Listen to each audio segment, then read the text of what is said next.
la Pologne est sur le point de déclarer l'état de catastrophe naturelle, alors que des inondations dévastatrices se propagent dans certaines régions d'Europe centrale et orientale. Récemment, des sons étranges sont apparus dans le ciel de nombreux pays, notamment en République tchèque, en Pologne et en Roumanie. La provenance de ces sons est incertaine. Certains pensent qu'il s'agit de feux d'artifice ou d'une énorme explosion, mais ils semblent signaler quelque chose de mystérieux. Au même moment, un son étrange, semblable à un cri, a également été détecté sous l'Euphrate, en Irak. Que s'est-il passé?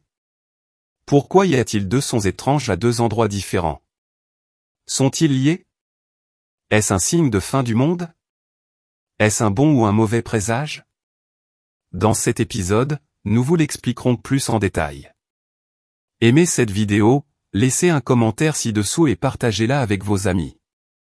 C'est parti! Ce son étrange résonne à travers l'Europe. La République tchèque, la Pologne et la Roumanie, en particulier, sont durement touchés par la tempête. Mais alors que celle-ci fait rage, des sons étranges apparaissent soudainement.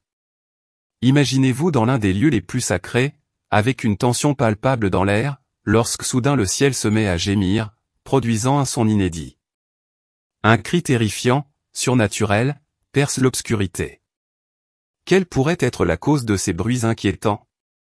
Et que signifie-t-il pour les peuples d'Europe et l'humanité en général? Ces sons célestes annoncent l'accomplissement d'une prophétie biblique, telle que décrite dans Apocalypse 8h7. Le premier ange sonna de la trompette, et de la grêle et du feu mêlés de sang tombèrent sur la terre. Serait-ce la première sonnerie de trompette marquant le début de la fin des temps? Les signes sont sans équivoque. Le monde semble en ébullition, et l'heure du jugement approche peut-être. Pourtant, au milieu de ces ténèbres, il y a de la lumière, et au cœur du chaos, il y a de l'espoir. Des récits venus d'Europe relatent une profonde rencontre divine où Jésus lui-même est apparu pour réconforter les affligés. Sa présence offrait réconfort et espoir à ceux qui n'avaient connu que la souffrance. Serait-ce un signe du retour imminent du Christ, annoncé dans les Écritures?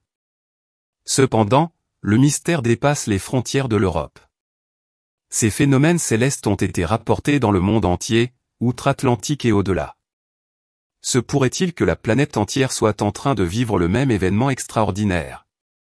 Certains suggèrent que ces sons sont des avertissements de catastrophes imminentes, tandis que d'autres les voient comme des signes d'espoir et des promesses de rédemption dans un monde troublé. En approfondissant ce mystère, rappelons-nous les paroles de Jésus. Je suis l'alpha et l'oméga, le premier et le dernier, le commencement et la fin. Apocalypse 21h6. En sa présence réside la paix, et dans ses paroles la vérité. Ensemble, nous chercherons des réponses aux questions qui nous troublent et trouverons l'espoir au milieu du désespoir. Même si la fin des temps approche, avec la foi comme guide, nous n'avons pas à craindre les ténèbres qui nous attendent. Réfléchissons aux expériences de ceux qui ont été témoins de ces événements. En Amérique du Nord, des gens ont signalé un grondement sourd et persistant qui semblait résonner à des kilomètres. Des bruits similaires ont été entendus en Europe, laissant les observateurs perplexes et effrayés. Le même son terrifiant, mais survenant dans un lieu très lointain, l'Irak. Avec le retrait des eaux de l'Euphrate, plusieurs structures anciennes et même une grotte mystérieuse ont été mises au jour. Cependant, des rumeurs inquiétantes circulent selon lesquelles des sons étranges et inquiétants, peut-être démoniaques, pourraient provenir des profondeurs de la grotte. Vous pouvez entendre ces bruits étranges ici. Pourquoi ce son provient-il du fleuve? Selon d'anciennes légendes et des récits bibliques, la colère de Dieu contre le péché et la désobéissance de l'humanité a conduit à l'emprisonnement de démons dans une grotte sous l'Euphrate. Ces entités enveloppées de ténèbres symboliseraient le châtiment divin. Dieu les a confinées dans ce lieu sacré et significatif afin d'empêcher le chaos et la destruction qu'elles pourraient provoquer si elles étaient libérées. L'assèchement de l'Euphrate est désormais perçu par certains comme le signe de son réveil imminent, annonciateur d'un possible basculement cosmique entre les forces du bien et du mal. Ces récits témoignent de la puissance de Dieu et rappellent à l'humanité qu'elle doit préserver sa morale et sa foi.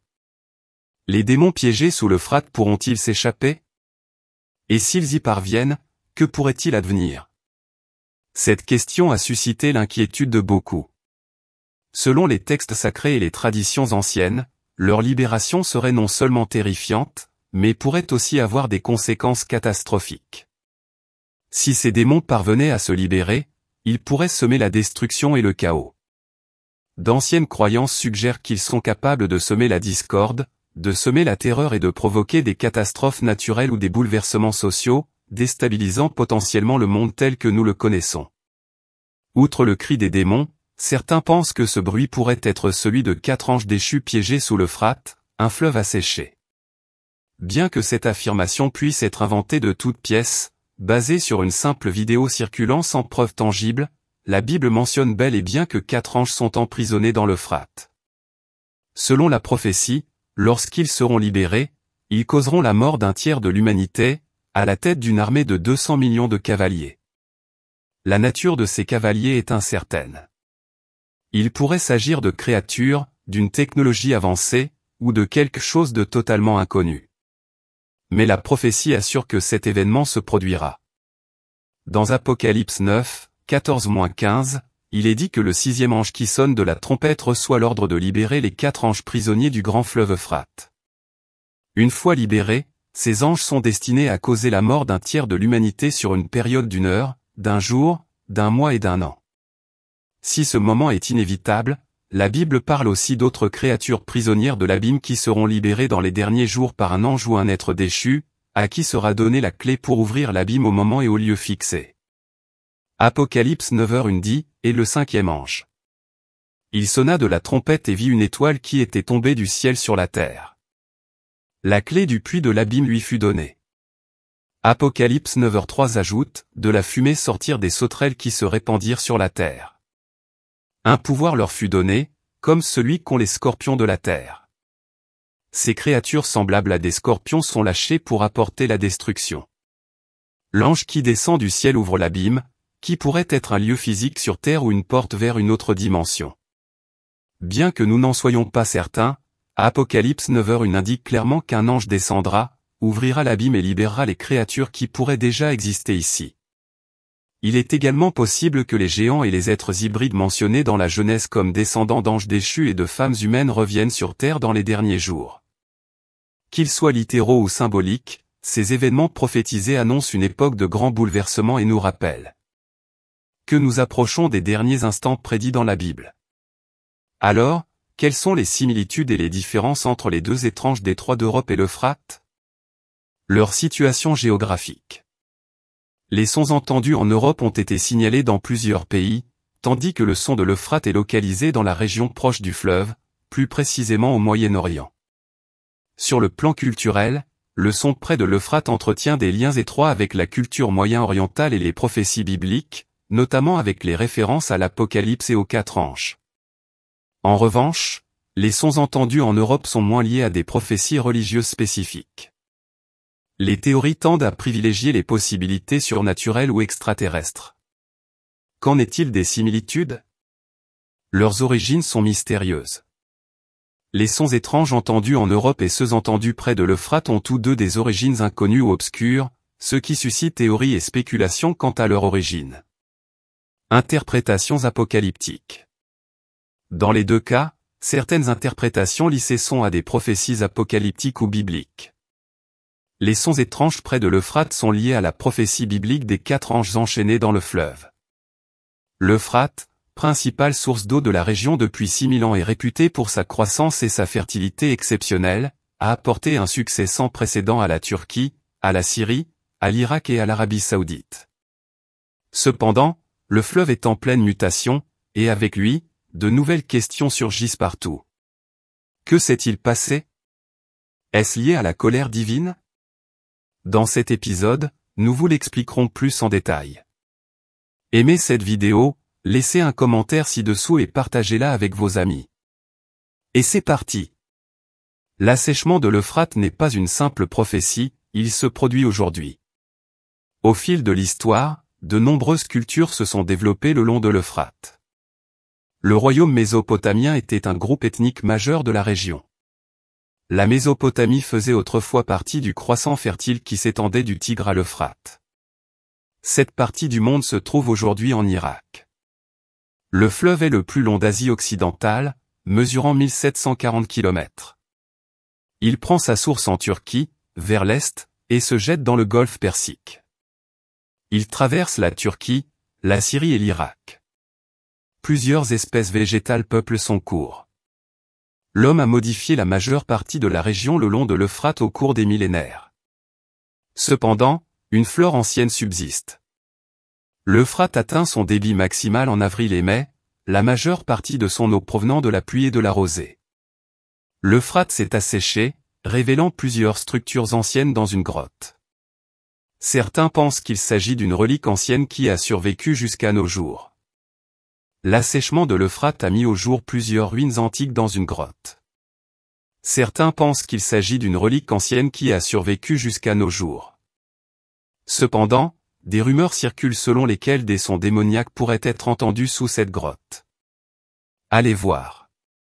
Pourquoi ce son résonne-t-il dans la rivière? Selon les légendes et les enseignements de la Bible, la colère de Dieu face au péché et à la trahison de l'humanité l'a conduit à envoyer des démons sur terre et à les emprisonner dans la grotte de l'Euphrate. Ces démons, emprisonnés dans les ténèbres, sont les symboles d'un châtiment sévère et de la justice divine. Dieu ordonna leur enfermement pour éviter le chaos et la destruction qu'ils pourraient provoquer s'ils étaient libérés. L'Euphrate, fleuve sacré et historiquement important, devint une prison pour les forces du mal, et son assèchement était considéré comme le signe d'un réveil et de grandes transformations à venir pour le monde. Ces légendes de captivité ne sont pas seulement un avertissement de la puissance et de la colère divine, mais aussi un rappel de la responsabilité de l'humanité de préserver la moralité et la foi. Que dit donc la Bible au sujet des démons? Les démons sont des anges déchus, comme l'indique Apocalypse 12:9, alors il fut précipité, le grand dragon, le serpent ancien, appelé Satan. Celui qui séduit le monde entier fut précipité sur la terre, et ses anges furent précipités avec lui. La chute de Satan du ciel est symboliquement décrite dans Ésaïe 14, 12-15 et Ézéchiel 28, 12-15. Lors de sa chute, Satan emporta avec lui un tiers des anges ou un tiers d'entre eux, selon Apocalypse 12h4. Jude s'y mentionne également des anges qui ont péché. Ainsi, bibliquement, les démons sont des anges déchus qui, avec Satan, ont choisi de se rebeller contre Dieu. Certains de ces démons sont déjà enfermés dans les ténèbres, liés par des chaînes éternelles, Jude 16, à cause de leurs péchés. D'autres sont libres de vagabonder et sont qualifiés de puissance de ce monde de ténèbres et de force spirituelle du mal dans les lieux célestes. Dans Éphésiens 6h1, confère. Colossiens 2h15. Les démons continuent de suivre Satan comme leur chef et combattent les saints anges pour contrecarrer le plan de Dieu et entraver son peuple. Daniel 10h13.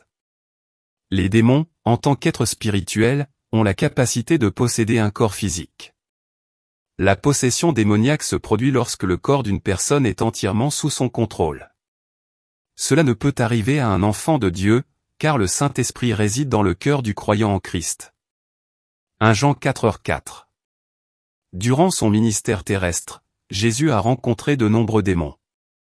Bien sûr, aucun d'eux n'était à la hauteur de la puissance du Christ. De nombreuses personnes possédées lui furent amenées, et il les chassa d'une parole. Matthieu 8h16. L'autorité de Jésus sur les démons était l'une des preuves qu'il était véritablement le Fils de Dieu. Luc 11h20. Les démons qui rencontrèrent Jésus savaient qui il était et le craignaient. Qui a-t-il entre nous et toi, Fils de Dieu, s'écrièrent-ils. Tu es venu ici pour nous tourmenter avant notre heure. Matthieu 8h29. Les démons savent que leur fin sera le tourment. Satan et ses démons cherchent maintenant à détruire l'œuvre de Dieu et à tromper tous ceux qu'ils peuvent. 1 Pierre 5h8, 2 Corinthiens 11, 14-15. Les démons sont décrits comme des esprits mauvais. Matthieu 10h1, esprits impurs. Marc 1h27, esprit menteur. 1 Roi 10h23, ange de Satan. Apocalypse 12h9. Satan et ses démons trompent le monde. 2 Corinthiens 4h4 ils propagent de fausses doctrines. 1 Timothée 4h1 ils attaquent les chrétiens. 2 Corinthiens 12h7, 1 Pierre 5h8. Ils combattent les saints anges. Apocalypse 12h49. Les démons, anges déchus, sont des ennemis de Dieu, mais ce sont des ennemis vaincus. Christ a désarmé les puissances et les autorités et les a livrés en spectacle, triomphant d'elles par la croix. Colossiens 2h15. En nous soumettant à Dieu et en résistant au mal, nous n'avons rien à craindre, car celui qui est en nous est plus grand que celui qui est dans le monde. Jean 4h4. Voilà notre point de vue sur les démons. Si vous aimez notre chaîne, n'hésitez pas à nous contacter pour diffuser cette vidéo au plus grand nombre. Et les scientifiques pourraient bien cacher quelque chose d'incroyable. Apocalypse 9h1 nous parle de 4 anges enchaînés dans le grand fleuve Euphrate, prêts à être libérés pour exercer le jugement dans les derniers jours. Et si cette prophétie s'accomplissait maintenant, des archéologues et des chercheurs spirituels ont découvert d'étranges figures humanoïdes énormes, enchaînées, mystérieusement alignées avec les Écritures. Serait-ce le moment dont la Bible nous avertit depuis des millénaires? Plongeons dans le mystère et le message qui le sous-tend. Pendant des millénaires, l'Euphrate a coulé avec force et puissance, l'un des fleuves les plus importants de la Terre, tant sur le plan historique que biblique. Il a arrosé l'Éden, Babylone était le berceau de la civilisation. Mais aujourd'hui, des images satellites et des vidéos in situ révèlent une réalité inquiétante, le grand fleuve est en voie de disparition. Changement climatique, construction de barrages et timing divin convergent. Des lits de rivières exposés révèlent des structures anciennes, des tombeaux, des ossements et bien d'autres choses encore. La prophétie est au grand jour, et ce qui sera révélé pourrait bouleverser tout ce que nous pensions savoir. Attendez une seconde, aimez, laissez un commentaire ci-dessous et n'oubliez pas de partager cette vidéo avec vos amis. Bon, passons à autre chose. Avant la découverte d'ossements ou d'artefacts, il y avait des sons. Cela a commencé par des murmures, puis par la peur. Les habitants des rives de l'Euphrate, notamment dans les régions reculées de Syrie et d'Irak, ont commencé à signaler des sons étranges. Au début, on l'a rejeté comme une rumeur ou du folklore, mais les enregistrements sont arrivés. Ce qui a été capté a fait froid dans le dos à tous ceux qui l'ont entendu. Certains l'ont décrit comme un long gémissement douloureux, comme si la terre elle-même pleurait. D'autres ont parlé d'un hurlement qui a duré des minutes, non pas d'en haut ni autour, mais sous la surface. Les anciens du coin disaient que cela leur rappelait des contes anciens, des histoires de créatures qui erraient autrefois librement avant d'être asservies par ordre divin.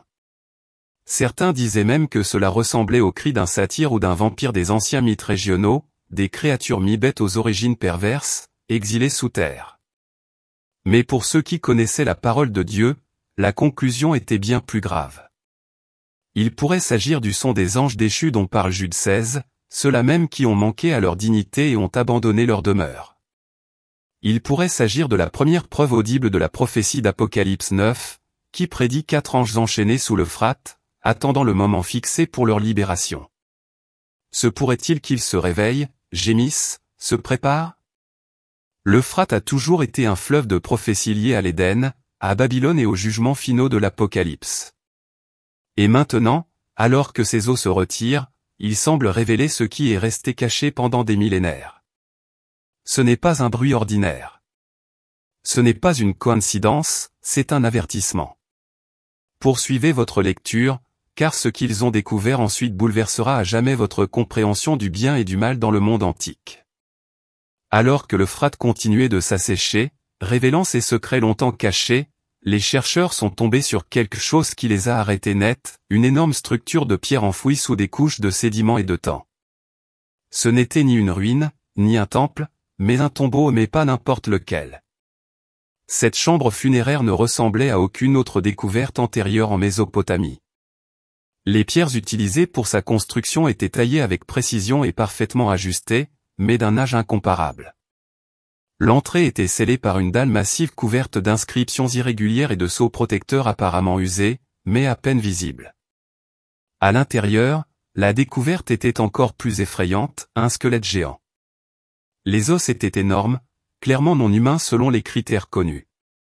Le crâne était allongé, avec une structure crânienne suggérant soit une capacité cérébrale immense, soit une origine non humaine. Les fémurs et les bras s'étiraient sur plus de 2 fois la longueur d'un humain moyen. Certains scientifiques ont émis l'hypothèse que si la créature avait vécu, elle aurait atteint au moins 4,5 mètres de haut. Plus effrayantes encore étaient les inscriptions gravées sur les murs intérieurs du tombeau, rédigées en acadien ancien, enfants du ciel liés. Que personne ne les réveille avant leur heure. Des veilleurs attendent sous la poussière. Ces phrases font directement écho à Genèse 6. Quatrièmement, nous découvrons l'histoire des Néphilim, descendants d'anges déchus et de femmes humaines, des géants renommés. Nombreux sont ceux qui pensent que ces êtres hybrides ont été détruits par le déluge, tandis que d'autres affirment que certains étaient emprisonnés en attendant le jugement dernier. Ce tombeau pourrait-il être le lieu de repos, ou pire, la prison, d'un Néphilim? N'y allez pas, car ce qu'ils ont découvert près de ce tombeau est directement lié à Satan lui-même. À quelques mètres de la tombe colossale, alors que les équipes de fouilles retiraient des couches de limon et de sédiments durcis, elles découvrirent quelque chose d'encore plus inquiétant, un seau d'argile, noirci par le temps et partiellement incrusté dans la pierre environnante. À première vue, il paraissait ordinaire, mais après un examen attentif, une image terrifiante apparut. Sur le seau était gravée une figure grotesque, un être aux ailes arquées, aux cornes tordues et aux 7 yeux brillants incrustés dans le visage et le corps. Ses membres étaient anormalement courbés, et un cercle de symboles l'entourait d'un symbole qui ne correspondait à aucune langue connue. Cependant, des fragments présentaient une ressemblance frappante avec les anciennes malédictions sumériennes et akkadiennes utilisées lors d'anciens exorcismes. Ce qui étonna le plus les biblistes, ce furent les 7 yeux. Dans Zacharie 4h10, le prophète parle des yeux du Seigneur qui parcourent la terre. Dans Apocalypse 5h6, 7 yeux sont à nouveau mentionnés, cette fois associés à la connaissance divine et à la puissance de l'agneau. Mais ici, ses yeux étaient déformés, distordus et pervertis. L'image n'était pas divine, mais démoniaque. Certains pensent que ce sceau était un sceau de contrainte, un verrou spirituel utilisé par d'anciens prêtres ou gardiens pour empêcher la fuite des êtres déchus ensevelis sous lui. D'autres affirment qu'il s'agissait d'un marqueur territorial délimitant une zone sous la domination des ténèbres, voire lié à Satan lui-même. Quoi qu'il en soit, cette découverte confirme une vérité terrifiante. Les êtres ensevelis ici n'étaient pas destinés à ressurgir sur Terre. Et pourtant, ce que l'équipe a découvert ensuite allait défier toutes les lois de la nature et briser encore davantage la barrière entre mythe et réalité terrifiante. Au milieu de la poussière et des débris de tombes exhumées et de sceaux maudits, une nouvelle découverte, encore plus déconcertante, a choqué l'équipe archéologique, les restes fossilisés d'un calmar géant, loin à l'intérieur des terres, empêtrés dans ce qui ressemblait à des fragments d'anciennes structures de pierre près de l'Euphrate. On a d'abord supposé qu'il s'agissait d'une racine d'arbre pétrifié ou d'une roche mal formée, mais à mesure que les fouilles et l'examen approfondi se sont déroulés, la forme caractéristique de longs tentacules recourbés, un manteau puissant et une bouche profonde en forme de bec est devenue apparente. La créature était énorme, mesurant environ 9 mètres. Long et différent de tout ce qui a été observé jusqu'ici dans l'océan. Les biologistes marins consultants pour cette découverte étaient perplexes. Les calmars, en particulier les espèces colossales de cette taille, sont spécifiques aux environnements océaniques profonds, généralement à des milliers de kilomètres de cet endroit, et ne se trouvent qu'à des profondeurs extrêmes, loin de tout système d'eau intérieure. Il ne devrait tout simplement pas être là. Comment s'est-il retrouvé près de l'Euphrate? Certains érudits et chercheurs chrétiens ont commencé à établir des liens avec le Léviathan, une créature marine terrifiante mentionnée dans Job 41 et le psaume 104, 26. Dans Job, le Léviathan est décrit comme indomptable, puissant et terrifiant, symbole du chaos et du jugement divin. De nombreux théologiens pensent que le Léviathan représente une créature réelle corrompue par le mal, voire un être spirituel démoniaque lié aux profondeurs. Ce calmar pourrait-il être un descendant du Léviathan? Ou peut-être une créature corrompue, autrefois sauvée sur l'arche et ayant muté au fil du temps? D'autres spéculent qu'il pourrait s'agir d'une créature invoquée par d'anciennes forces obscures liées aux anges déchus et aux Néphilim. La proximité de sceaux démoniaques, de tombeaux maudits et d'étranges sons provenant de la terre ne fait qu'ajouter au mystère. Leur découverte est un rappel terrifiant que tous les monstres ne sont pas des légendes, et que certains pourraient bien renaître. Serait-ce une manifestation de la résurgence de l'ancien ça? Un signe que l'antique guerre entre la lumière et les ténèbres refait surface. Quelle que soit l'explication, une vérité s'impose. Cette découverte repousse les limites de la science et fait écho aux anciens avertissements inscrits dans les Écritures. Restez attentifs, car la prochaine découverte révèle encore plus de preuves que les portes de l'abîme pourraient s'ouvrir. Alors que l'Euphrate continuait de se retirer, révélant des couches de limon et des secrets oubliés par le temps, une autre découverte remarquable a émergé, l'os d'une créature colossale que l'on pense être un rhinocéros laineux. Ce titan de l'ère glaciaire, que l'on croyait disparu il y a plus de 10 000 ans, parcourait la Terre à l'époque où les glaciers dominaient une grande partie de l'hémisphère nord. La découverte d'un de ces os dans cette région, si loin au sud et profondément enfoui sous des couches de boue, de cendres et de pierres, a surpris et déconcerté scientifiques et théologiens. Mais ce qui rendait cette découverte encore plus mystérieuse était son emplacement. L'énorme fémur, parmi d'autres restes fossilisés ou abandonnés au chaos de la nature, avait été intentionnellement placé à plat, comme niché dans une tranchée artificielle ou une rainure funéraire creusée dans la pierre. Autour de lui, d'étranges rainures et marques laissaient entrevoir une forme de rituel ancien, peut-être même une offrande cérémonielle. Certains chercheurs ont suggéré qu'il ne s'agissait pas simplement d'une mort naturelle, mais d'un enterrement intentionnel. Mais par qui et dans quel but? Les implications sont troublantes. Ce rhinocéros laineux aurait-il pu être sacrifié par des peuples anciens ayant été en contact avec des anges déchus ou les Néphilim? A-t-il été utilisé lors de rituels interdits? Il aurait pu être préservé comme vestige post-sylvien lié aux légendes de la Genèse et aux avertissements concernant d'anciennes créatures hybrides.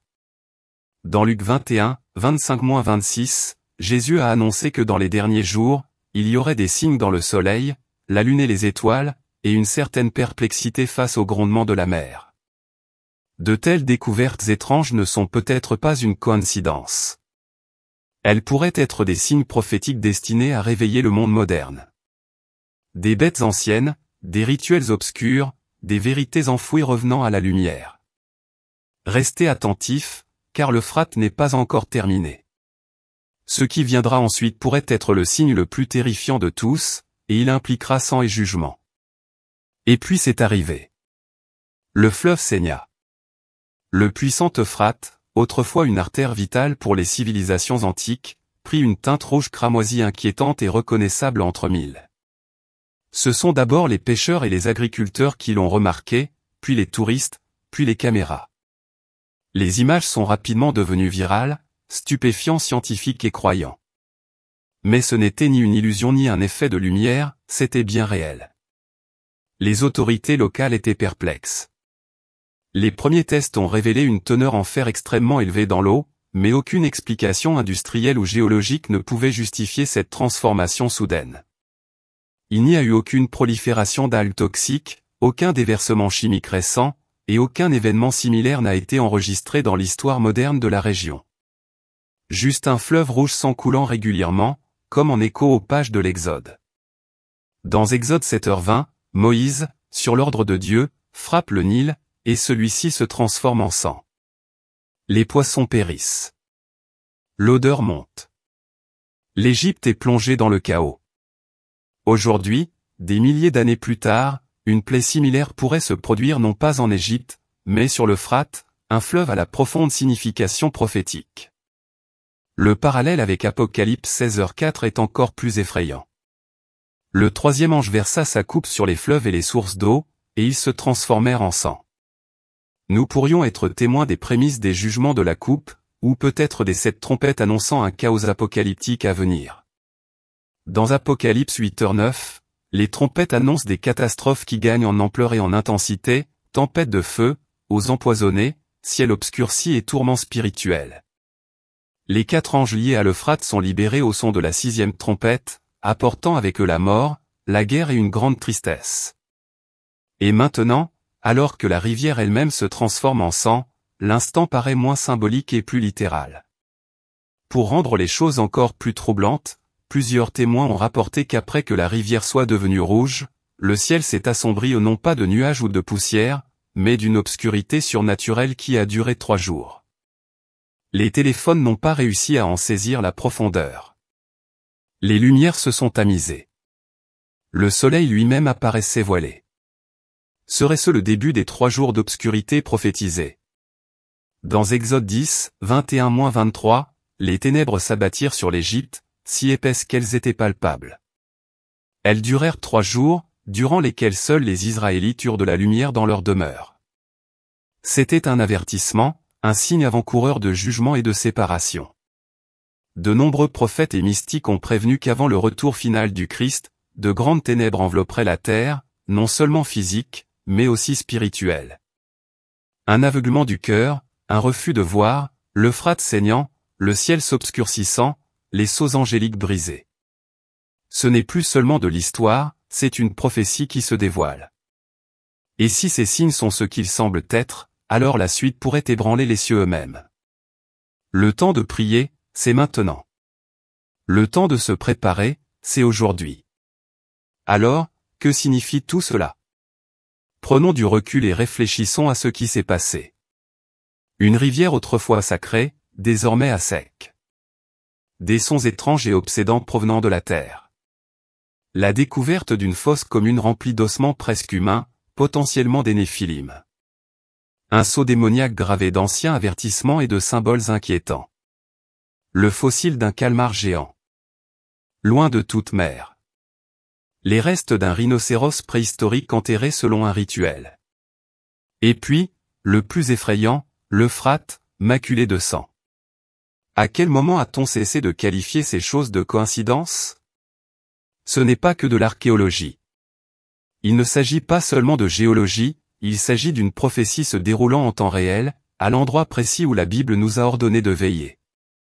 Dans Apocalypse 9, 4 anges sont retenus dans l'Euphrate, attendant 1 heure, 1 jour, 1 mois et 1 année précis pour être libérés, apportant le jugement et déclenchant une bataille spirituelle d'une ampleur jamais vue auparavant. Ce temps, mes amis, n'est peut-être plus pour demain. Chacune de ces découvertes physiques, visuelles et spirituelles fait l'écho aux signes dont Jésus nous a avertis. Comme il en fut du temps de Noé, il en sera de même à la venue du Fils de l'homme. Matthieu 12h37. Il y aura des signes dans le soleil, la lune et les étoiles. Les nations seront dans la détresse. Les gens défailliront de terreur. Luc 21, 25-26. L'Euphrate gémit, la création tremble, le ciel parle, et pourtant beaucoup se détournent. Mais ceux qui ont des yeux pour voir et des oreilles pour entendre reconnaîtront ce moment pour ce qu'il est, un réveil divin, une dernière sonnerie de trompette, un ultime avertissement. Dieu ne se cache pas.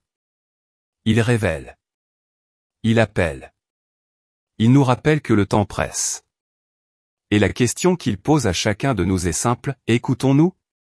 Sommes-nous prêts? Car le roi vient. Vous trouvera-t-il attentif? Vous trouvera-t-il fidèle? Vous trouvera-t-il éveillé? C'est le moment de réagir. Que ces signes touchent votre cœur, renouvellent votre foi et réveillent votre esprit. N'attendez pas qu'une autre trompette sonne. Le moment est venu. Jésus revient bientôt. Père céleste, aujourd'hui nous nous présentons devant toi, humbles, tremblants et pourtant pleins d'espoir. Le monde qui nous entoure change, la terre tremble, les cieux grondent et la prophétie se dévoile sous nos yeux. Ces signes ne sont pas le fruit du hasard, ce sont des rappels, des échos de ta miséricorde, des avertissements de ce qui est à venir. Seigneur, parles-tu? Aide-nous à vraiment t'écouter. Tu nous as dit que dans les derniers jours, il y aurait des signes dans le ciel, des guerres et des rumeurs de guerre, et des cœurs qui se refroidiraient. Tu as dit que ce serait comme au jour de Noé, et maintenant nous le voyons se produire. Mais Seigneur, ne nous laisse pas ressembler au monde. Ne nous laisse pas distraire. Ne nous laisse pas nous endormir. Réveille-nous, Père. Fortifie nos esprits quand nous sommes fatigués. Réchauffe nos cœurs quand notre amour faiblit. Donne-nous le courage de défendre la vérité dans un monde rempli de mensonges. Donne-nous le discernement pour distinguer ce qui est à toi de ce qui est mensonge. Garde-nous enracinés dans ta parole, ancrés dans tes promesses et concentrés sur ton retour. Nous prions pour l'Église. Ravive-la, purifie-la et fortifie-la.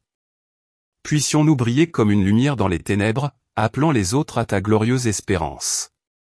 Seigneur, utilise ces signes pour apporter le salut aux perdus. Adoucis les cœurs endurcis. Ouvre les yeux des aveugles. Que la peur du jugement mène à la beauté du repentir.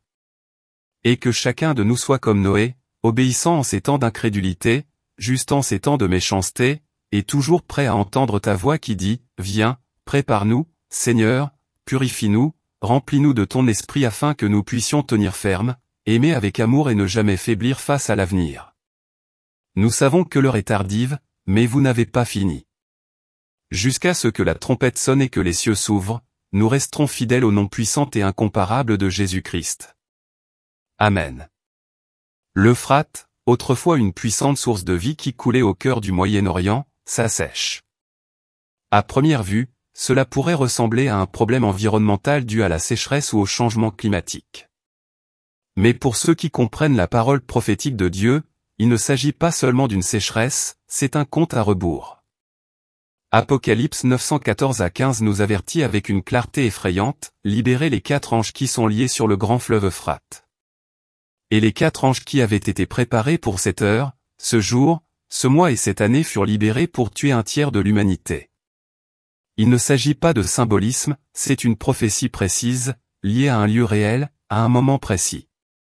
Et ce moment pourrait bien être maintenant. Le fleuve qui nourrissait autrefois les nations se retire, et avec lui la barrière qui retenait une puissance ancestrale. Ce qui était autrefois caché sous ses eaux au tombeau, seaux, ossements et voies est désormais mis au jour. Il ne s'agit pas de simples découvertes archéologiques, ce sont des signaux d'alarme spirituelle, des signes que les derniers chapitres de l'histoire du monde s'écrivent en temps réel. L'Euphrate a toujours été une frontière entre les empires, entre la vie et le jugement. Et maintenant, en s'assèchement, il pourrait aussi marquer la frontière entre cette ère et la suivante. Il est temps de se réveiller. Fini les retards, fini le sommeil spirituel, fini les excuses. Il est temps de se repentir. Détourne-toi du péché. Tourne-toi vers le Sauveur. Que ces signes éveillent ton âme, pas seulement ta curiosité. Il est temps de se préparer. Jésus nous a prévenu que la fin viendrait soudainement, comme un voleur dans la nuit. Mais pour ceux qui veillent, discernent et sont prêts, ce ne sera pas une surprise. La trompette sonne. Les sceaux sont brisés. Le roi vient, et les signes ne sont plus subtils, ils sont indéniables. Très intéressant. Yeshua n'est pas la même chose que Jésus-Christ. L'image de Jésus-Christ que nous avons aujourd'hui a été inventée par la tradition religieuse gréco-romaine. En Grèce, la pensée est très différente de celle de la culture hébraïque. Il ne s'agit pas seulement d'une translittération ou d'un fondement historique.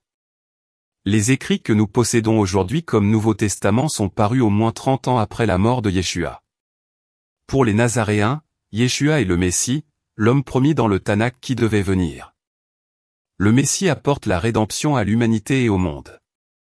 Yeshua était un rabbin hébreu du peuple d'Israël, un juif. Il enseigna l'interprétation correcte de la Torah donnée par l'Éternel à Moïse. Dans le cadre de sa mission messianique, il se consacra à la guérison des malades. Il mourut aux mains des Romains, accusé par les chefs religieux juifs corrompus, les Sadducéens et les pharisiens. Ils le tuèrent pour sa fidélité à la Torah. En raison de sa fidélité, l'Éternel l'a ressuscité et l'a établi Seigneur. Qui est Jésus? Il est décrit comme le fondateur du christianisme, le créateur d'une nouvelle religion. C'est une grave erreur, car les disciples de Yeshua pratiquaient le judaïsme tel que le Messie l'enseignait. La forme athénienne, telle qu'elle était pratiquée à l'époque de Moïse, était exempte des ordonnances imposées par les chefs religieux de l'époque. Si l'on se souvient de la séparation des tribus d'Israël en 2 royaumes, les prêtres et les grands prêtres du royaume du Nord étaient triés sur le volet et adoraient dans des lieux idolâtres. La tradition gréco-romaine a donné naissance à une nouvelle religion, le christianisme, qui excluait les Juifs. C'est ce qu'on appelle la théologie du remplacement. Après que Jacob eut reçu la bénédiction divine avec un nouveau but, l'Éternel ajouta, le fondateur du christianisme est Constantin. Une nouvelle Église est fondée en Jésus-Christ, dépositaire d'une nouvelle alliance, mettant fin à l'alliance avec le peuple hébreu. Ceci est impossible à comprendre d'un point de vue spirituel dans la mentalité juive. Cela n'a aucun fondement dans la tradition juive. Voyez-vous la différence? Yeshua fait partie du peuple de l'Alliance, tandis que Jésus-Christ forme une nouvelle alliance en inventant le christianisme. Ces 12 dernières semaines, nous avons eu 12 messages sur le thème « Vous connaissez mon Jésus ».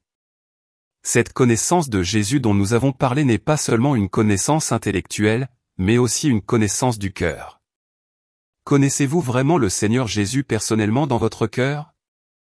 Nous espérons que cette série de messages nous aidera tous à approfondir notre cheminement personnel avec Jésus-Christ, notre Seigneur et Sauveur bien-aimé.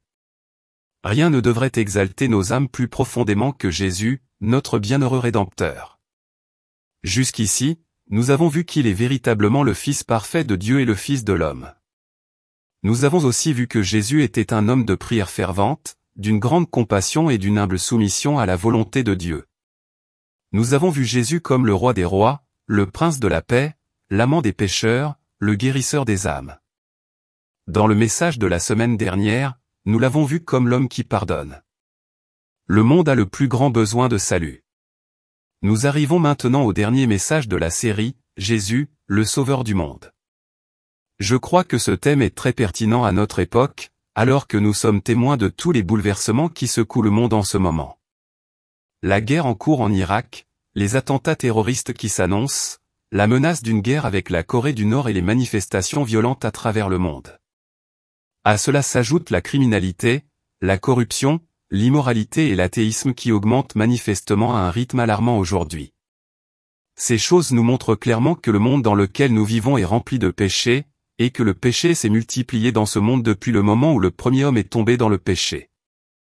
Dans Romains 5:1, la Bible dit que, comme par un seul homme le péché est entré dans le monde, et par le péché la mort, ainsi la mort a atteint tous les hommes, car tous ont péché. Ésaïe le décrit ainsi, nous sommes tous errants comme des brebis. Chacun suit sa propre voie. Ésaïe 536. Dès sa naissance, une personne manifeste déjà sa nature pécheresse. David en témoigne dans le psaume 51, 5, « Voici, j'ai été engendré dans l'iniquité, et ma mère m'a conçu dans le péché. » Puisque tous les hommes naissent dans le péché, tous, sans exception, sont par nature spirituellement morts.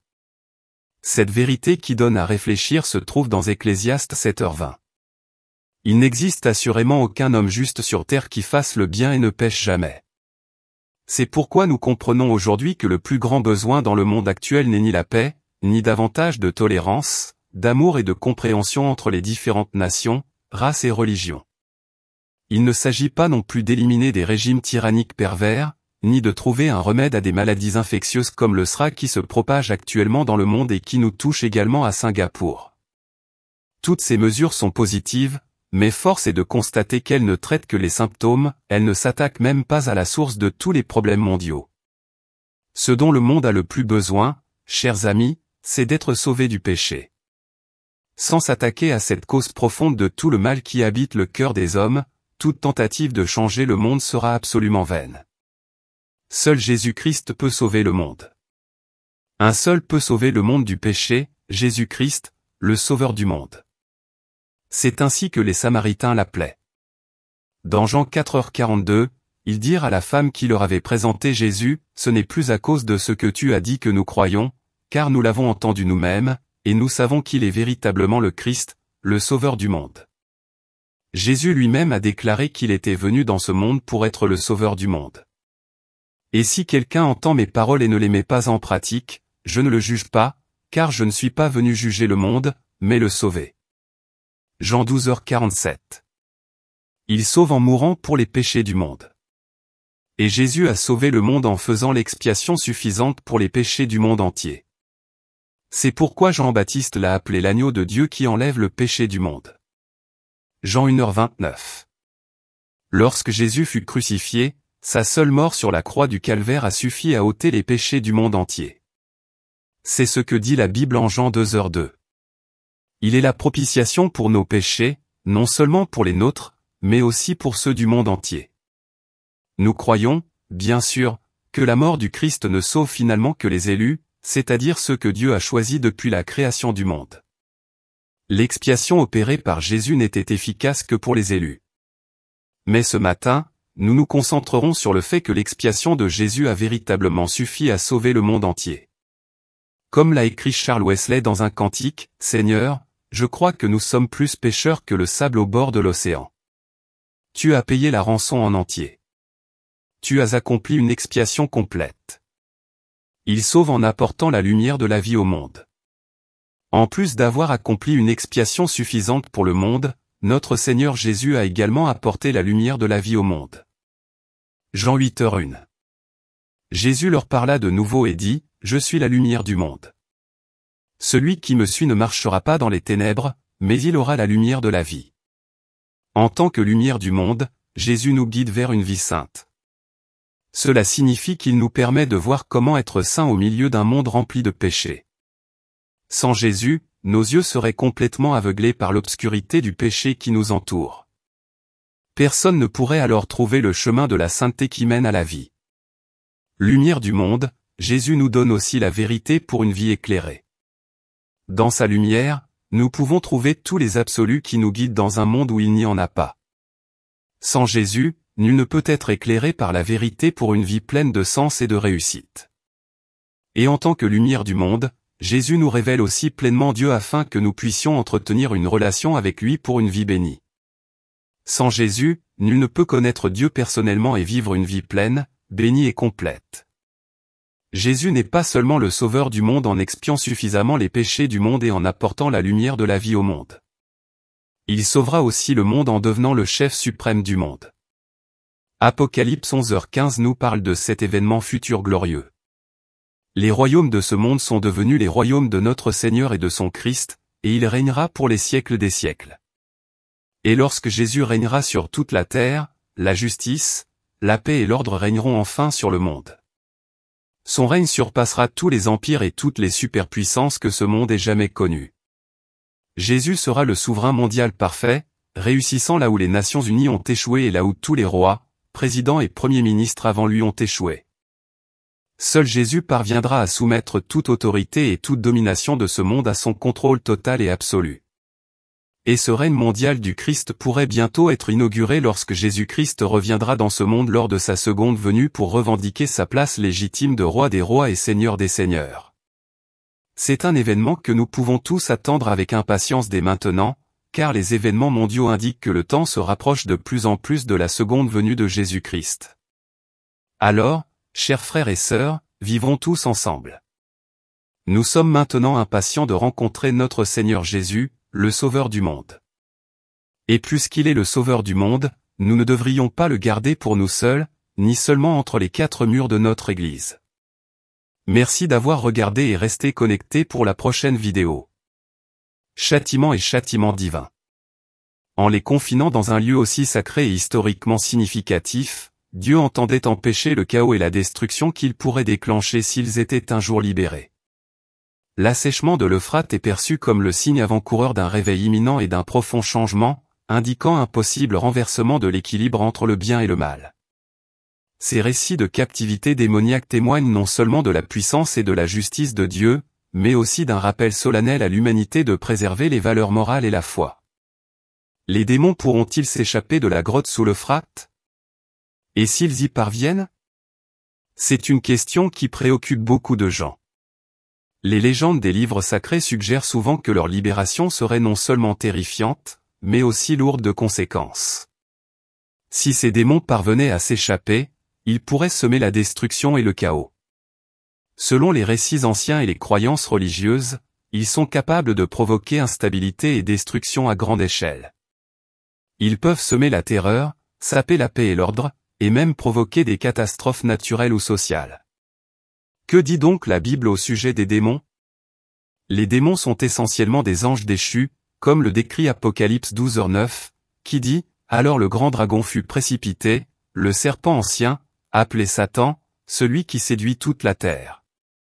Il fut précipité sur la terre, et ses anges furent précipités avec lui. » L'expulsion de Satan du ciel est illustrée plus en détail dans Ésaïe 14, 12-15 et Ézéchiel 28, 12-15.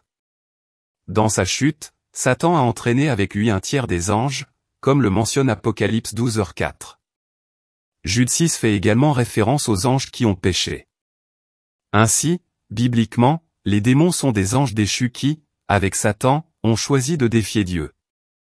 Certains démons sont actuellement enfermés dans les ténèbres, enchaînés éternellement, Jude 16, à cause de leur rébellion, tandis que d'autres sont libres et agissent comme les puissances de ce monde de ténèbres et les forces spirituelles du mal dans les lieux célestes, Éphésiens 6h1. Colossiens 2h15. Ces démons continuent de suivre Satan et de mener un combat spirituel contre les plans et le peuple de Dieu, Daniel 10h13. En tant qu'entité spirituelle, les démons peuvent posséder le corps humain et en prendre le contrôle total. Cependant, cette forme de possession est inaccessible à ceux qui appartiennent à Dieu, car le Saint-Esprit habite en eux. Jean 4h4.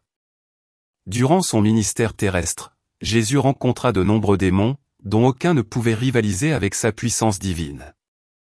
Comme le rapporte Matthieu 8h16, de nombreuses personnes possédées lui furent amenées, et il les chassa d'une parole. L'autorité de Jésus sur les démons témoignait de sa filiation divine. Luc 11h20. Les démons reconnaissaient Jésus et le craignaient, comme le montre Matthieu 8h29. Mais qu'y a-t-il entre nous et toi, Fils de Dieu, s'écrièrent-ils. Es-tu venu ici pour nous tourmenter avant notre heure? Ils sont conscients de leur tourment final. Aujourd'hui, Satan et ses démons cherchent à saper l'œuvre de Dieu et à tromper le plus de gens possible. 1 Pierre 5h8, 2 Corinthiens 11, 14-15. Ils sont décrits sous diverses formes, esprits mauvais, Matthieu 10h1, esprits impurs, Marc 1h27, esprits menteurs, roi 10h23, et anges de Satan, Apocalypse 12h9. Bien que les démons soient des adversaires de Dieu, ils sont finalement des ennemis vaincus. Le Christ a désarmé les pouvoirs et les autorités et les a exposés en spectacle, triomphant d'eux par la croix. Colossiens 2h15. En nous soumettant à Dieu et en lui résistant, nous n'avons rien à craindre. Prophéties anciennes et craintes modernes. Certains croient que le monde commence à observer les signes d'un réveil spirituel ou d'un événement apocalyptique. Des observations comme celle de Floride pourraient témoigner de l'effondrement des frontières entre les mondes physiques et spirituels. Dans ce contexte, la théorie démoniaque suggère que ce qui était autrefois prisonnier près de l'Euphrate a été libéré, s'échappant d'un ancien champ de bataille. Selon certaines interprétations de textes anciens, les anges ou démons prisonniers de l'Euphrate auraient pris part à une bataille antique, et leur libération marquerait le retour de ces forces spirituelles. La créature observée en Floride pourrait fuir le champ de bataille. Surnaturels, ils sont désormais libres de parcourir les cieux après s'être évadés de leur ancienne prison. Que dit la Bible au sujet des démons? Selon la Bible, les démons sont des anges déchus qui ont pris le parti de Satan dans sa rébellion contre Dieu. Après leur défaite, ils furent chassés du ciel avec Satan. Apocalypse 127-129. Les démons servent désormais les desseins de Satan, s'efforçant de tromper l'humanité et de l'éloigner de Dieu pour la conduire au péché. Malgré leur influence actuelle, la Bible indique clairement que leur sort est scellé. Jésus triomphera finalement de Satan et de ses démons, les condamnant au châtiment éternel dans les temps de feu. Que sont les démons et d'où viennent-ils? Les démons sont des anges déchus chassés du ciel pour avoir aidé Satan dans sa rébellion contre Dieu. Pour comprendre les démons, il faut d'abord considérer Satan, l'esprit maléfique par excellence. La Bible, notamment dans l'Apocalypse, explique que Satan était autrefois un ange au ciel, peut-être un chérubin. Apocalypse 127-129. Comme tous les anges, Satan et ses disciples ont été créés bons, mais ils ont choisi de rejeter Dieu, usant de leur libre arbitre pour se tourner vers le mal. Bien que la raison exacte de la rébellion de Satan reste obscure, orgueil ou autre cause, la Bible révèle qu'une grande guerre a éclaté dans le ciel. L'archange Michel et ses anges ont combattu Satan et ses armées. Apocalypse 127-129. Après avoir été vaincus, Satan et ses anges rebelles furent chassés du ciel en guise de châtiment. Apocalypse 129, Luc 10h18. Satan, désormais connu comme le prince des démons, Matthieu 12h24, fut précipité sur terre avec les anges déchus, Apocalypse 12h9. Il sera finalement condamné à la damnation éternelle en enfer, Matthieu 25, 41. Que peuvent faire les démons? Ils continuent de servir Satan sur terre, détournant l'humanité de Dieu. Malgré leur expulsion du ciel, les démons de Satan continuent de le servir dans son plan de contrôle de la terre, incitant les hommes à pécher. Apocalypse 12h9. La Bible met en garde contre la grave menace que Satan représente pour l'humanité en le désignant comme le Dieu de ce monde. 2 Corinthiens 4h4. Ceux qui rôdent à la recherche de qui dévorer. 1 Pierre 5h8. Les démons ne sont pas moins dangereux, car la Bible les décrit comme des esprits impurs. Marc 1h27. Esprit trompeur. 1 Roi 10h23. Les puissances de ce monde de ténèbres et les forces spirituelles du mal. Éphésiens 6h1. Et comme ange de Satan, Apocalypse 12h9. La Bible nous dit que Satan et ses démons peuvent semer le chaos sur terre en possédant les gens pour leur causer du tort physique et spirituel. Matthieu 12h22. Marc 5h20. Et pour les pousser à faire le mal. Luc 22, 3-4. Ils aveuglent l'esprit des incroyants afin qu'ils ne voient pas la lumière de l'Évangile. 2 Corinthiens 4h4. Ils trompent les gens en se déguisant en serviteurs de justice. 2 Corinthiens 11, 14-15. Ils propagent de fausses doctrines. 1 Timothée 4h1. Et ils accomplissent des prodiges pour tromper les gens. Apocalypse 4h1. Ils tourmentent les croyants. 2 Corinthiens 127. Comment les chrétiens peuvent-ils résister aux démons? Ils peuvent résister à Satan et à ses démons en revêtant l'armure complète de Dieu. Certains chrétiens craignent d'être possédés par des démons, car c'était une préoccupation bien réelle à l'époque biblique. En effet, lorsqu'il a chargé les apôtres de répandre la bonne nouvelle, Jésus leur a spécifiquement donné, ainsi qu'à d'autres disciples, le pouvoir de chasser tous les démons, Luc 9h1. Si certaines confessions chrétiennes croient aujourd'hui à la possession démoniaque, d'autres croient que les chrétiens pratiquants ne peuvent être possédés car le Saint-Esprit habite en eux et que, par conséquent, les démons ne peuvent prendre le dessus. 2 Corinthiens 6, 12-2.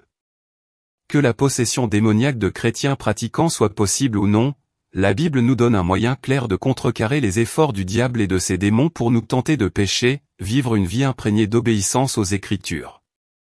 La Bible nous assure que si nous nous soumettons à Dieu et résistons au mal, le diable et ses démons fuiront loin de nous. Jacques 47, Luc 10h17. Une façon de nous soumettre à Dieu est de rejeter les tentations maléfiques de Satan et de ses démons et de revêtir toute l'armure de Dieu. Éphésiens 6, 11-18. Cette armure complète de Dieu consiste en la ceinture de vérité. Éphésiens 6h1. Jésus nous a dit que la parole de Dieu est vérité et que nous sommes sanctifiés par elle. Jean 5h17. Puisqu'il est le père du mensonge, Jean 8h44, et que les démons agissent en son nom, nous pouvons combattre les mensonges de ces forces corrompues en nous armant de la connaissance de la vérité divine, la cuirasse de la justice, Éphésiens 6h1.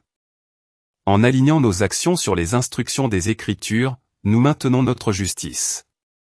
Cette obéissance morale est puissante, protégeant notre cœur des situations qui peuvent nous nuire à long terme ou nous amener à nuire aux autres. Proverbe 4h23. L'Évangile de la paix. Éphésiens 6h15. Lorsque nous sommes en paix, nous sommes libérés des perturbations et des conflits, pratiquant le pardon mutuel et déposant nos soucis au pied de la croix.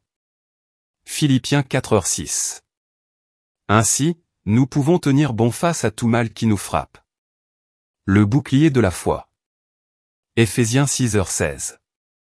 En recherchant la face de Dieu dans nos vies plutôt que sa main, nous grandissons dans la foi et nous protégeons mieux des attaques des forces obscures.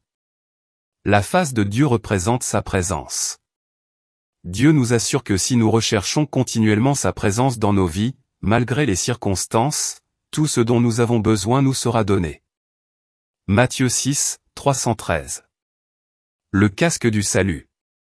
Éphésiens 6h17. Un casque protège le centre de commandement, c'est-à-dire l'esprit. Les forces démoniaques savent que notre esprit est sujet aux suggestions, aux doutes et aux tromperies. Se concentrer sur le salut que Jésus nous a donné nous permet de soumettre chaque pensée à l'obéissance du Christ. 2 Corinthiens 10h5. L'épée de l'esprit. Éphésiens 6h17. L'épée représente la parole de Dieu.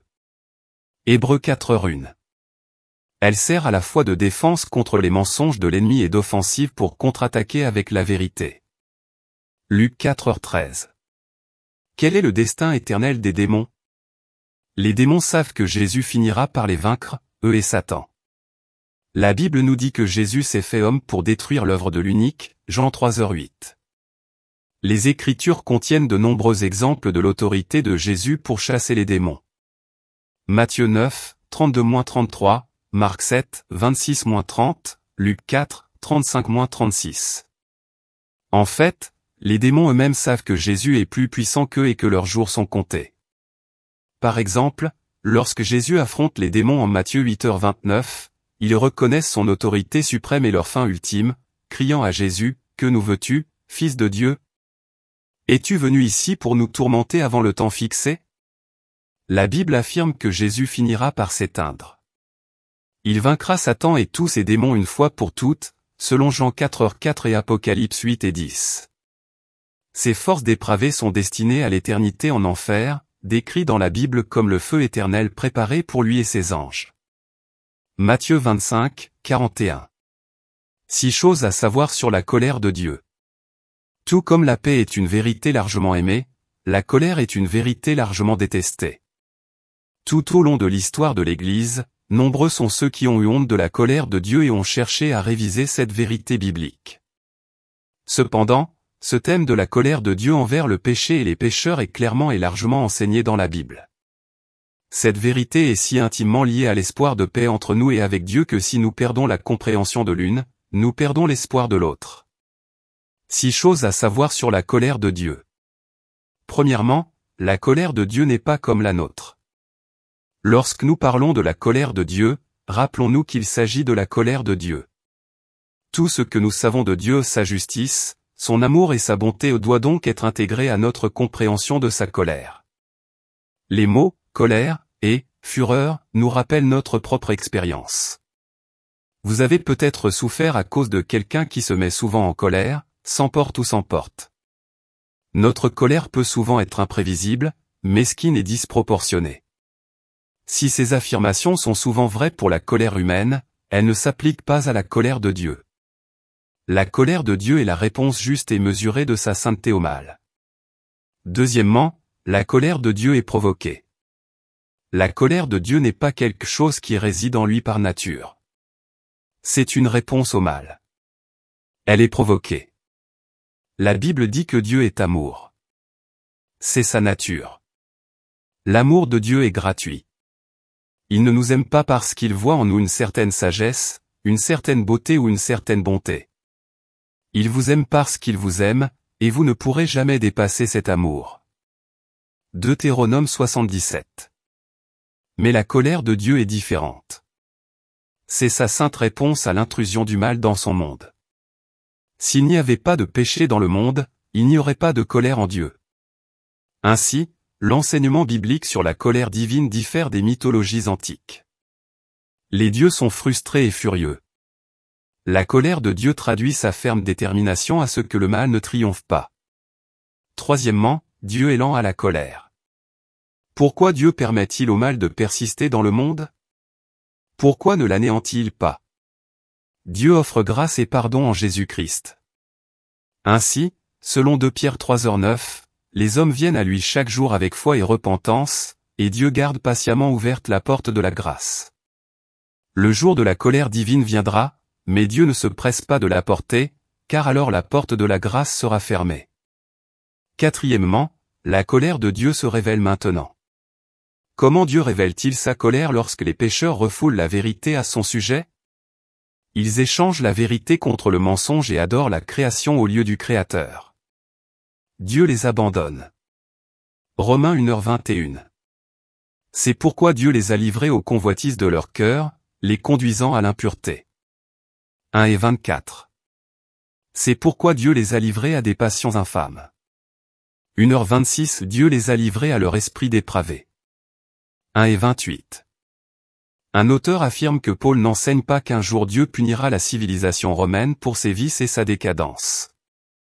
Au contraire, le vice et la décadence sont la punition de Dieu. Son châtiment fut la cupidité, l'envie, les conflits, la tromperie, la violence et l'infidélité. Lorsque nous voyons le tissu moral de notre culture se déchirer, alors, en tant que chrétiens, nous devons implorer la miséricorde de Dieu. Cinquièmement, la colère de Dieu est réservée. Toute l'histoire biblique mène au jour où Dieu éradiquera tout mal, définitivement et pour toujours. Ce sera le jour de la colère, où Dieu punira tous les maux et jugera tous les péchés. Dieu agira avec une justice parfaite. La punition pour chaque péché sera proportionnelle à son crime. Lorsque le jugement sera terminé, toute bouche sera réduite au silence, car chacun saura que Dieu a jugé avec justice et droiture. Alors, Dieu inaugurera un nouveau ciel et une nouvelle terre, qui seront le foyer de la justice. Sixièmement. La colère de Dieu s'abat sur les pécheurs. Jean 3h36 ne dit pas, la colère de Dieu s'abattra sur les désobéissants. Il dit, quiconque désobéit au Fils ne verra pas la vie, mais la colère de Dieu demeure sur lui. Elle est déjà là. Pourquoi est-elle déjà là? Par nature, nous sommes enfants de colère. Éphésiens 23. C'est l'état dans lequel nous sommes nés. Quel est, après tout, le plus grand problème humain? Ce n'est pas que nous soyons perdus et que nous ayons besoin de trouver notre chemin spirituel. Ce n'est pas que nous soyons blessés et que nous ayons besoin d'être guéris. Au cœur du problème humain, il y a le fait que nous sommes pécheurs et soumis au jugement de Dieu, et que sa colère plane sur nous si elle n'est pas apaisée. Comment la colère de Dieu est-elle apaisée? La Bible parle de sa colère déversée sur la croix. Je déverserai bientôt ma colère sur toi, j'épuiserai ma fureur contre toi. Ézéchiel 78. Ceci nous amène au cœur de ce qui s'est passé là. La colère de Dieu envers le péché s'est déversée sur Jésus. Il est devenu la victime expiatoire pour nos péchés. Romains 3h25. Ce qui signifie que le prix de nos péchés a été versé sur Jésus au calvaire. N'allez jamais croire que Dieu vous aime parce que Christ est mort pour vous. Ce n'est pas l'inverse. Christ est mort pour vous parce que Dieu vous a aimé. Il vous a aimé même lorsque vous étiez l'objet de sa colère. Dieu a tant aimé les objets de sa colère qu'il a déversé cette colère sur lui-même sur la croix. L'effusion de la colère divine fut le plus grand acte d'amour que le monde ait jamais connu. L'espoir des pécheurs réside dans le fait qu'entre nous et la colère divine se dresse la croix de Jésus. Le péché a été placé sur Jésus, et la colère divine envers lui s'est déversée, consumée et épuisée dans les ténèbres du calvaire. Et lorsque tout fut terminé, Jésus s'écria d'une voix forte, « Tout est accompli ». La colère de Dieu, qui un jour s'abattra sur tous les péchés, s'est éteinte sur la croix pour tous ceux qui y sont soumis. Puis le Christ est ressuscité des morts et se tient devant vous aujourd'hui comme un sauveur vivant. Il vous offre le don inestimable de la paix avec Dieu. Il est prêt à pardonner vos péchés et à vous remplir de son esprit. Il peut vous sauver de la colère et vous réconcilier avec le Père. Il a ouvert la porte du ciel et peut vous amener à lui. La vérité dérangeante sur la colère de Dieu. À la fin de mon dernier article sur l'amour de Dieu, j'ai écrit « L'amour de Dieu est bon, n'est-ce pas ? Et sa colère ? Oh, pas aussi bon, mais tout aussi réel. » À suivre. Cet article marque le début d'une nouvelle série sur la colère de Dieu. Je ne sais pas encore combien d'articles j'écrirai. Tout ce que je sais maintenant, c'est que Dieu m'aide vraiment et m'enseigne. Ce que j'ai appris jusqu'à présent est passionnant, puissant et une leçon d'humilité.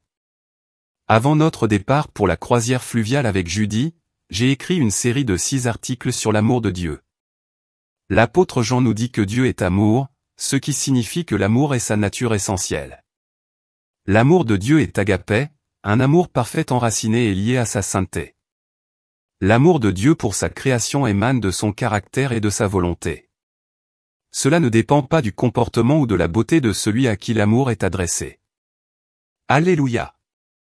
Mais les Écritures sont claires, la colère de Dieu est réelle. Dans l'une des centaines d'autres références à la colère divine dans les Écritures, Paul écrit dans Romains 2, mais à cause de ton entêtement et de ton cœur impénitent, tu t'amasses un trésor de colère pour le jour de la colère de Dieu, où son juste jugement sera révélé. Romains 2, 5-9. Comment est-il possible que Dieu, qui est amour, manifeste sa colère envers ses enfants? Précision.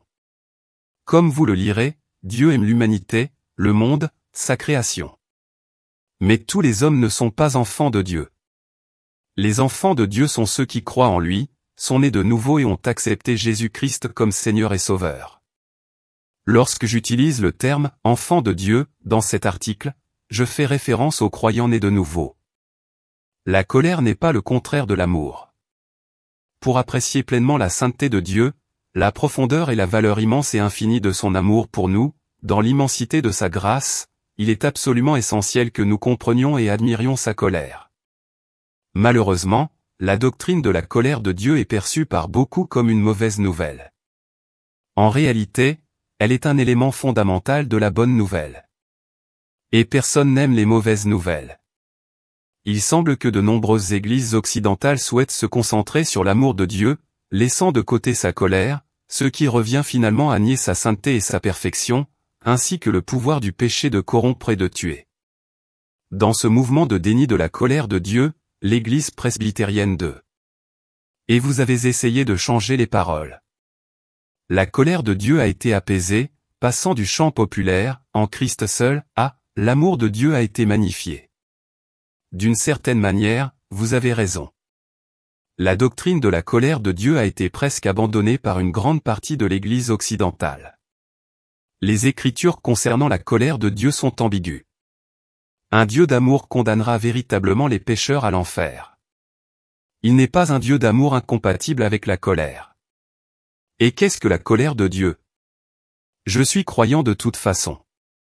Devrais-je m'inquiéter de la colère de Dieu? Ces questions, et d'autres, sur la colère de Dieu sont importantes pour notre marche avec Christ. Comme je l'ai écrit, nous ne pouvons vraiment comprendre l'amour de Dieu sans examiner de plus près la doctrine de la colère de Dieu. Ceci est le premier d'une série d'articles dans lesquels je m'efforcerai d'explorer la colère de Dieu et de tenter de répondre à ces questions et à d'autres. La colère de Dieu, ou les mots qui la sous-entendent, est mentionnée plus de 600 fois dans les Écritures. Le deuxième article de Carson fait partie intégrante du Nouveau Testament autant que de l'Ancien. La sainteté de Dieu, notre péché, sa grâce, la mort du Christ, l'œuvre de la croix et la raison de notre espérance sont tous liés à la colère de Dieu. Si Dieu n'était pas un Dieu de colère, la croix, la mort de Jésus, la grâce et notre besoin d'un sauveur n'auraient aucun sens. La sainteté de Dieu exige sa colère. Alors, qu'est-ce que la colère de Dieu? Dieu est amour.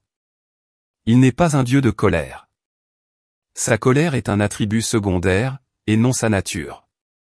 Sa colère est la réponse requise d'un Dieu saint à tous ceux qui le déshonorent, se rebellent contre lui, remettent en question son caractère, sa puissance, sa bonté, et à tous ceux qui adorent les idoles. La colère de Dieu est la conséquence de sa haine du mal, du péché humain, de l'idolâtrie, des péchés, des conséquences de la désobéissance, des puissances et principautés démoniaques, autant de choses que j'associe, directement ou indirectement, au mal. Sa colère est liée à sa sainteté, car un Dieu parfait et saint doit résister et punir tout ce qui est impie et sans Dieu. Selon Carson, voir le lien ci-dessus. La colère de Dieu n'est pas comme notre colère. Dieu ne s'exalte pas, ne perd pas le contrôle et ne déchaîne pas une colère imprévisible. Sa colère n'est pas comme notre colère émotionnelle, qui peut surgir et prendre le contrôle de nos paroles et de nos actes. Sa colère est délibérée, marquée par un jugement, une condamnation et une punition lucide, mais elle n'est jamais arbitraire.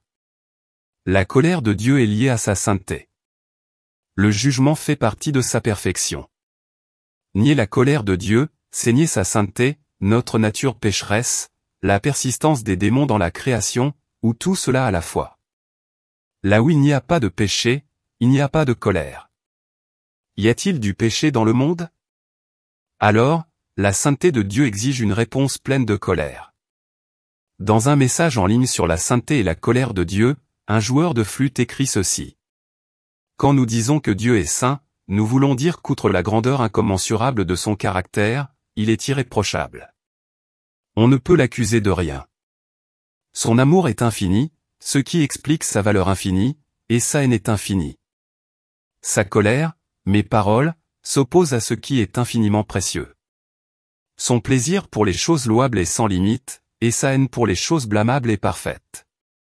Dieu possède un amour infini, donc d'une valeur infinie. Dieu aime-t-il sa création telle qu'il l'a créée pour fonctionner? Bien sûr, il l'a qualifiée de bonne. Sa création a une valeur infinie à ses yeux. Cet amour inclut ses enfants, c'est-à-dire vous et moi, sachant que son amour est différent de celui du monde. Il aime Gab d'amour. Bien sûr, il nous aime tous. Dans son livre La difficile doctrine de l'amour de Dieu, Carson écrit « Je soutiens donc que tant les arminiens que les calvinistes doivent affirmer à juste titre que le Christ est mort pour tous, au sens où sa mort était suffisante pour tous et que l'Écriture dépeint Dieu comme invitant, commandant et désirant le salut de tous par amour. » Voix 77. Oui, il nous aime. Comment le savons-nous? Les Écritures nous disent que Dieu a aimé le monde, et pas seulement une partie. Mais plus important encore, lorsque nous regardons la croix, nous voyons le grand amour que Dieu a pour nous. C'est sur la croix que l'amour et la colère de Dieu se rencontrent. En bref, nos péchés, les vôtres et les miens, doivent être jugés, condamnés et punis par Dieu. Le châtiment pour nos péchés devrait être la mort. Certes, la mort spirituelle et émotionnelle maintenant, peut-être même la mort physique, c'est déjà assez terrible. Mais au-delà de cela, nous devrions vivre en enfer pour l'éternité. C'est une idée terrifiante. Sur la croix, le Christ a fait au moins deux choses. Par amour infini pour vous et moi, il s'est substitué à nous et a absorbé la colère qui nous revenait de droit. Pensée Y. Il n'a jamais rien fait de mal. C'est nous les pécheurs. C'est cela l'amour, et c'est terrifiant, car dans Jean, il nous a commandé d'aimer les autres comme il nous a aimés. J'ai dit qu'il a fait deux choses sur la croix. Sa colère était également dirigée contre Satan. Sur la croix, le Christ a vaincu la puissance du mal. Ce n'est pas qu'il n'y ait plus de mal dans le monde. Bien sûr qu'il y en a un. Mais son pouvoir de nous asservir est brisé. Alléluia. Comme je l'expliquerai dans un autre article, le don de la repentance est une autre manifestation importante de la grâce de Dieu et un moyen d'atténuer sa colère. La véritable repentance est un élément nécessaire à notre salut. Nous ne nous repentons pas, mais nous regrettons. Quelle valeur avez-vous aux yeux de Dieu? Il a pour vous un amour infini. Réfléchissez Y. Comment déterminer la valeur de quelque chose? La valeur de quelque chose est ce que quelqu'un est prêt à payer pour l'obtenir. Quelle valeur avez-vous aux yeux de Dieu? Vous avez une valeur infinie parce qu'il a payé un prix infini pour vous sauver ou vous racheter. L'amour de Dieu nous englobe tous. Nous avons tous une valeur infinie à ses yeux. Comme l'écrit Pierre, il est patient envers vous, ne voulant pas que quiconque périsse sous sa colère, mais que tous parviennent à la repentance. 2 Pierre 39. Comme le dit Piper, Dieu a un amour infini, c'est pourquoi il est infiniment précieux. Alléluia. D'accord. Alors si Dieu a un amour infini pour ses enfants, et cela signifie pour tous ses enfants, à quoi sert sa colère? Son amour devrait l'empêcher, n'est-ce pas? Cette question est au cœur de ces articles, mais je tiens à souligner deux points importants.